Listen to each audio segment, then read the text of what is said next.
अगले चंद लम्हों में और अगले चंद मिनट्स में आप ये जान जाएंगे कि परफेक्शनिज्म आपको किस तरह से और भी लेजी करता जा रहा है और आपको मजीद भी सुस्ती की तरफ लेके जा रहा है। And you are getting lazy more day by day. I had a colleague, मेरा एक कोलीग था जो हमेशा ये बात करता था कि उनके एक नेबर है यानी उनके पड़ोसी, वो हमेशा उनसे ये चीज डिस्कस करते हैं कि बहुत जल्द वो एक मिल्क शॉप की ओपनिंग करने वाले, यानी बहुत जल्द वो मिल्क शॉप ओपन करने वाले उनके एरिया में, जो पर्टिकुलर उनकी एरिया थी। मेरे कोलीग ने कहा कि एक टाइम आया जब उसके पास पैसा भी इकट्ठा हुआ ओपनिंग के लिए। तब मैंने अपने उस नेबर से पूछा कि भाई साहब अभी तो पैसा भी रेडी है, अब किस चीज का इंतजार है। ही सेड, उसका जवाब आया कि पैसा वगैरह सब तो रेडी है लेकिन थोड़ा सा लुक मोर इंटरेस्टिंग और थोड़ा सा इम्प्रेसिव बनाना है, बस उसके लिए मजीद थोड़े पैसे इकट्ठे कर लो, उसके बाद मैं ओपनिंग करने के लिए रेडी। इसके कुछ मंथ्स बाद वो दोनों दोबारा इकट्ठे हो रहे हैं और उसके नेबर एक बार फिर उससे इसी शॉप के हवाले से डिस्कशन कर रहे थे। मेरे कोलिग ने एक बार फिर उनसे पूछा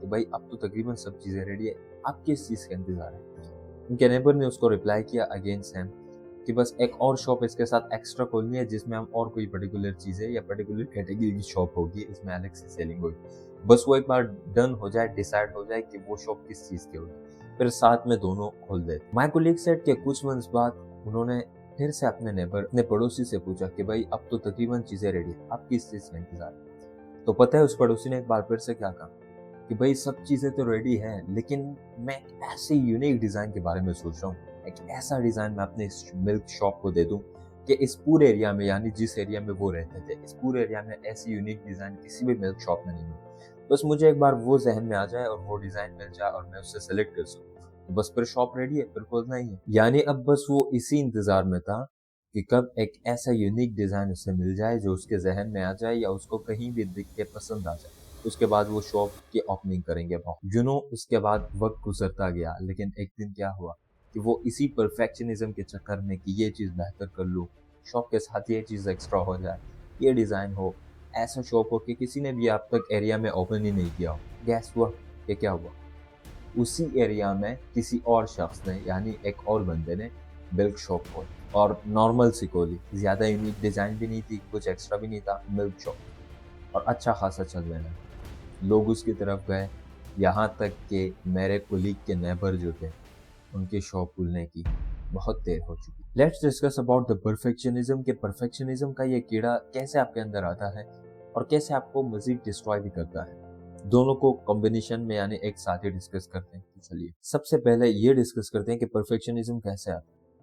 नंबर 1, अगर आपने ध्यान दिया होगा कि बचपन से हमें ये चीज बताई जाती है कि 100% मार्क्स लेके आओ वरना कुछ नहीं हो, बेकार हो, दूसरों से बेहतर रहना वरना कुछ नहीं हो, पड़ोसी के बच्चे ने आपके नंबर से बेटर नंबर लाए, तुम कुछ नहीं हो, तुम फलाना बंदे से आगे नहीं हो, वो पर्टिकुलर फील्ड में बहुत तेज है। जब दूसरों से कंपेयर किया जाता है तो दिमाग ये सीख लेता है ऑटोमेटिकली कि गलती हो गई तो इसका मतलब गलती यानी mistake is equal to failure. Number 2, लोगों की खुशी।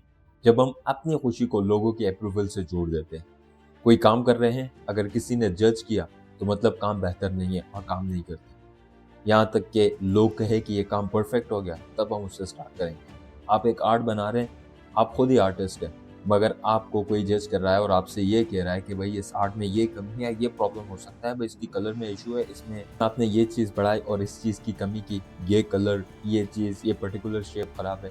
जज करते करते यहाँ तक कि आपको परफेक्ट करते करते जमाने लग सकते हैं मगर आप उनको खुश नहीं कर सकते। और हाँ, अगर आप उसी खुशी के इंतजार में रहते हैं तो आप परफेक्शनिज्म का वेट करते हो ऑब्वियसली, क्योंकि लोग आपको जज ना करें इसलिए आप परफेक्ट चीज बनाएं, और जो कि कभी हो ही नहीं सकता। सी, जब लोग हमें जज करते हैं ना तो आप एक लम्हे के लिए सोचें कि क्या लोग ही आपके लिए सब कुछ देते हैं। फॉर एग्जाम्पल, आप एक वेब डिजाइनर है, आप वेब डिजाइनिंग करते हैं, आप अपने काम से काम रखते हैं, लेकिन आपको एक मसला है कि आप कहते हैं कि यार लोग मुझे जज ना करें, लोग पसंद करें मेरे काम को जो भी है। तो आप जो भी डिजाइनिंग करते हैं वेबसाइट में, वेबसाइट को जिस तरह से क्रिएट करते हैं, लोग आपको जज करते हैं कि एक कह रहा है कि भाई ये कलर इस तरह से ठीक नहीं है, दूसरा आपको कह रहा है कि इसके नीचे स्लाइड आना चाहिए, फलाना जगह पे रेक्टेंगल शेप आना चाहिए, ये बटन आना चाहिए। आप करते करते कितने टाइम लगा सकते हैं आपकी अंदाजा है। आप उन सबको क्लियर करते करते उस चीज को उतना परफेक्ट बनाने कि लोग उससे जज ना करें, कितना टाइम लग सकता है, कब तक हो सकता है। यही चीज जब आपके अंदर आती है तो आप आहिस्ता आहिस्ता डिस्ट्रॉय हो। Now let's talk about the another darkest side and that is the perfectionism हमें किस तरह से डिस्ट्रॉय यानी तबाह करता है। नंबर वन, ये हमारे एक्शन को रोक देता है। यस, ऑब्वियसली आप ओवर थिंकिंग करते हैं और ओवर थिंकिंग में आपकी ये चीजें आती है कि आप सोचते हैं किस तरह से इस काम को स्टार्ट किया जाए। आपके जहन में कोई आइडियाज है कि आपके ड्रीम्स है, कंटेंट क्रिएशन करना भी हो सकता है, या कोई व्लॉगिंग भी हो सकती है, या फिर कोई भी स्केचिंग हो सकती है, कोई भी चीज़, लेकिन आप उसमें ओवर थिंकिंग करते हैं। ये आपको इसी तरह से डिस्ट्रॉय करती है। अगर आप ओवर थिंक करते हैं मगर आप स्टार्ट नहीं करते। जब आप एक जर्नी को स्टार्ट करते हैं ना, तब आप फर्स्ट स्टेप लेते हैं, फर्स्ट के बाद सेकंड, आहिस्ता-आहिस्ता जब आप उस जर्नी पे जाते हैं, तो फिफ्थ एग्ज़ाम्पल आप फिफ्थ या सिक्स्थ स्टेप पे हैं, तब आप जान जाते हैं कि यार फर्स्ट स्टेप लेना ही बहुत इंपॉर्टेंट था। सेकंड भी हो गया, थर्ड भी हो गया, फोर्थ एंड फिफ्थ भी हो गया और आप अभी सिक्स्थ स्टेप पे हैं।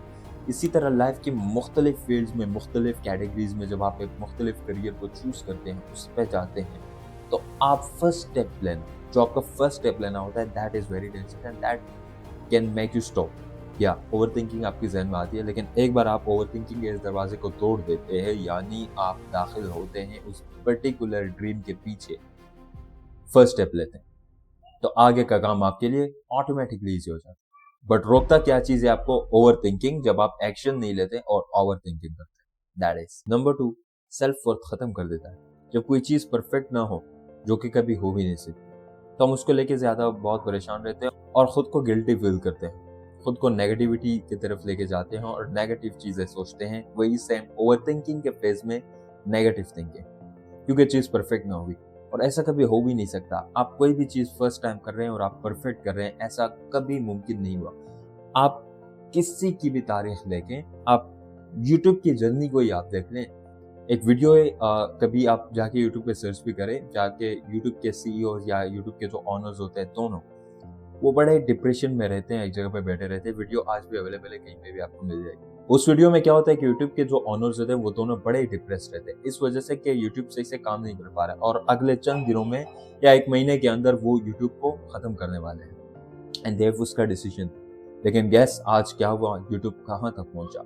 मैं और आप उस पर कंटेंट देख रहे हैं और क्रिएट कर रहे हैं। और जब कोई चीज़ परफेक्ट नहीं होती, तब हम खुद को गिल्टी फील करते हैं, तब हम डिप्रेशन में जाते हैं, तब हम एंजाइटी फील करते हैं। चीज़ कभी हमारे परफेक्ट हो ही नहीं सकती। नोट, परफेक्शनिज्म एक्सीलेंस नहीं बल्कि सेल्फ डाउट पैदा करता है। आप डाउट्स करते हैं खुद पे और आप दिन ब दिन डिस्ट्रॉय होते हैं, नीचे गिरते हैं। यही आपके डिस्ट्रक्शन की रीजंस बनते हैं। तो लाइफ में हमेशा इस बात को जहन में रखें, कोई भी चीज़ परफेक्ट नहीं होती। अगर आप कभी भी परफेक्ट चीज़ करना चाहते हैं, तो अपने जहन में एक बात याद रखें and that is first step. आप खुद से कह दें कि मुझे फर्स्ट स्टेप लेना है। जब आप फर्स्ट स्टेप लेते हैं, तब ऑटोमेटिकली सब चीज़ें हो जाती हैं।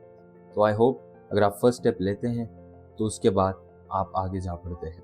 और जब आप फर्स्ट स्टेप लेते हैं, तो उसी दिन आप हमारे यूट्यूब के इसी वीडियो के नीचे आके हमें कमेंट्स करिएगा। देखते हैं कि आपकी जर्नी कहाँ तक जा पहुँचती है। तो दोस्तों, इस वीडियो से अगर आपको कुछ हेल्प मिली हो, तो अपने दीगर ऐसे फ्रेंड्स के साथ भी इसे शेयर करिए जो इससे रिलेट करते हैं। और हमारी वीडियो आपके लिए कितनी हेल्पफुल रही, अपनी फीडबैक कमेंट सेक्शन में दीजिए। मिलते हैं नेक्स्ट वीडियो में, तब तक के लिए अल्लाह।